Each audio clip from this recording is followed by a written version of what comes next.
Well, good afternoon. It is Labor Day and we're going laboring. It's 1 o'clock in the afternoon and we're heading up here to the golf course to go pick up a Hyundai Santa Fe, I think it is, and take it up to Portland. Well, not really Portland, one of the towns near Portland, but basically Portland. So we're gonna head up the road here, see if we can find it and get hooked up to it and head north. Okay, we are up here at the Tethrow golf course resort thing, whatever it's actually called, and I think just around the corner here, yeah, there's our guy there pointing the direction, so we're following him. And there be our Hyundai Santa Fe. So let's see how we want to get hooked up to it. Okay, so this is our car.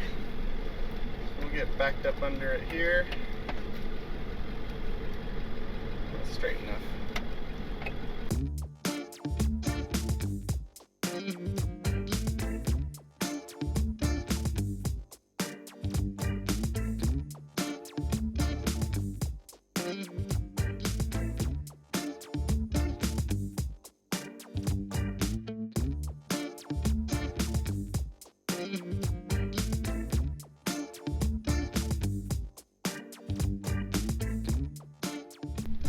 Okay, we got it all loaded up and over here. The only thing we still got to do is put the safety chains on. And while we're looking, I know it's all fast forward, but if you watched, I put the dollies on. I hooked the L-arms, then I put the dollies on and raised the front end first before I picked up the wheel lift, which is opposite of what you normally do. But this front end was sitting over the top of the curb like that, and there was only about an inch or two of clearance between the curb of that sidewalk and the front end. So if I would have picked up the back end with the wheel lift like you normally do, this would have dipped down and caught the curb. So that's always something to look out for when they're parked nose in on curbs like that. So the only thing we still have to do is throw the safety chains on. I don't like to throw them on when I'm crooked or have to make tight turns, so I like to do them when the vehicle and my truck are straight. That way everything's even going down the road. Other than that, we're all loaded up, so I'm going to get those thrown on. We're going to find our way out of here and we're going to head way off over there into the smoke to Portland. Okay, we are loaded up and headed out of here. And just to save someone the trouble of saying I didn't put the safety chains on, yes I did, they're right there. Alright, let's find our way out of this parking lot, get back to the highway and go get some fuel. Okay, so we're in Madras, Oregon, getting some fuel, then we'll head inside, get some lunch, and then get back on the road to Gladstone. Gladstone, Oregon is the name of the town we're going to. It's just to the south, southeast of Portland. I don't know which way you're watching this is east, but southeast of Portland is where we're going. Dropping this off at the dealer and then go see what we can find to explore. Well, we found the Labor Day traffic, and if you can see right there through all the smoke, we've also found Mount Hood. It's a little clearer up here than it is back towards home, but all the big fires in California are blowing all their smoke up this way and making it pretty nasty. But yeah, there's Mount Hood. Here's Labor Day traffic, everyone trying to get back home to the city. Okay, we are in Gladstone, Oregon, which is kind of between Boring, Oregon and Portland. And yes, there is a city named Boring. We got about a mile to go, I guess, right up over here somewhere, and we should find the Hyundai dealer. And I guess the story with this car is it had a recall notice, so the guy took it in, and the recall was for a bearing in the engine going out. And the guy took it in, they looked at it, said, nope, this isn't one of the ones that's affected by the recall, you're good. 600 miles later, that bearing went out, lost the engine. So they replaced the engine under recall, all that stuff. And then he picked it up with its brand new engine from over here by Portland, drove it down to Bend for a wedding, and now it's all screwed up and won't start again. So his brand new engine made it 200 miles. And he's not thrilled about that, so it's going back to the dealer for them to take another look at and see what went wrong this time. And and figure it out from there, I guess. But yeah, 200 miles on a brand new engine, so he's very understandably not happy. Okay, here is the Hyundai dealer. So service up here. Gotta figure out where we're going. I've never been here before. There be the service entrance. Where do we put the cars? Huh. Hopefully we can loop around the back here. Oh man. I think I'm gonna have to get out and walk around and see where I can put this thing. So I'm gonna do that. So all these cars over here have sales tags and stuff in the windows, and all the ones in this row have service tags on them. So nothing's marked anywhere, but that's a pretty good indicator of service row versus sales row. So I guess I'll nose up into there and then back all the way down here and then spin it into any one of these spots, I guess. And then we'll call it good enough. So let's do that.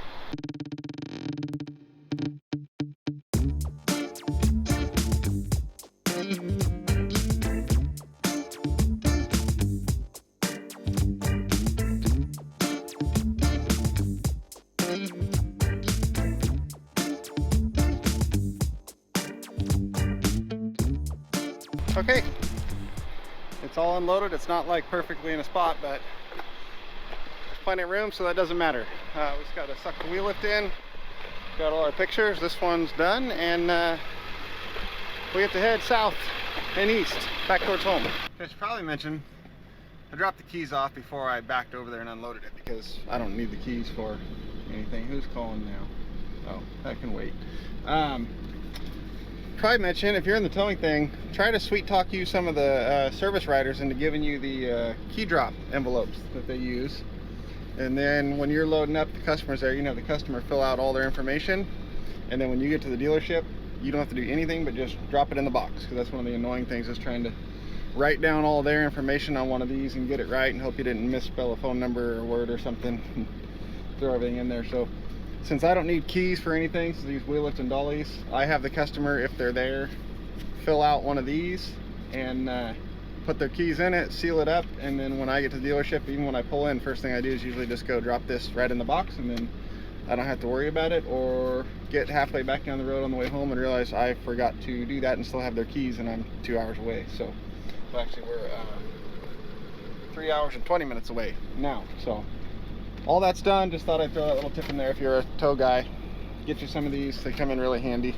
And let's work our way towards home.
We just stopped here in the town of Detroit to eat our Taco Bell dinner, or what's left of the town of Detroit.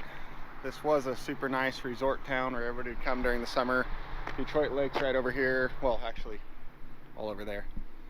And beautiful, beautiful area that in the summertime was just packed with boaters and campers and everybody up here all summer long. And then the fires last summer burn everything down. And starting to come back. The grocery store's finally open again, and there's a couple food trucks here. That one says espresso, sandwiches, barbecue, and ice cream. I mean, shoot, that's breakfast, lunch, dinner, and dessert right there, so that's your whole day.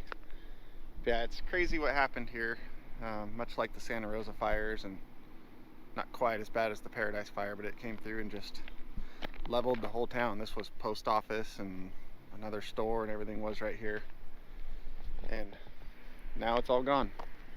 So kind of crazy, but it was an absolutely beautiful area before the fire burned it all down. Truck is looking good though, even when it's dirty. I need to wash it really bad, but it still looks good. And if you like this truck and think, I want one just like that, you can have it. Well, you can't have it, but I'll sell it to you, because as much as I hate to say this, and will probably kick myself in the ass for this, it's for sale. I know a lot of you think I'm crazy, and I think I'm crazy too, but yes, it is really for sale. Yeah, I think I'm crazy too, but I have plans, I have ideas, I have goals, and this truck is for sale. Definitely not done with the towing or the recovery or any of that, but this particular truck, oh, I've done a lot to this thing. I put a lot of work into making this what it is. I'll try to figure out if I can put, like right here, a picture of what this thing looked like when I got it. It was a two-wheel drive, it was a dually, it's all low to the ground, everything. I did a lot of work, but it's time to move on to the next thing, next truck, and it's time for this one to move on to its next owner. Someone's gonna get a really good truck, hopefully, or if not, I'll just keep it and be okay with that. But yeah, it's for sale, but I would be totally okay with it taking a while to sell. So I like that truck. Do a wheelie. Okay, let's get it fired back up and head over the rest of that mountain towards home. The sky is pretty cool tonight. Look at that. Alright, let's get out of here. Okay, and 2 hours later, we're almost home. Actually, we're not even almost home. We're back in town, so we're still like 20 minutes from home. But before we head out of town and go home, we're going grocery shopping. Because happy wife, happy life. So we're gonna run in here, get a few groceries for tomorrow morning, and then we're gonna head home. Okay, we got us a few essentials here, and then now we can head home and go to bed. It is 9:40, so definitely time to get home and go to bed. So I think that is it for this one, and yeah, I'm still just as in disbelief as you are that I'm actually gonna sell this thing. Yes, ABS lights on. You're gonna have to deal with that. Put a lot of work into getting this truck exactly how I wanted it. When I saw it for sale originally and bought it years ago, I had in my head what it could be, and over a couple of years of work, I finally got it to that point, and now I'm gonna sell it. Maybe. Well, I'm gonna sell it. So anyway, that is it for this video. We're done grocery shopping. Now we can head home and get some sleep, and see you guys on the next one.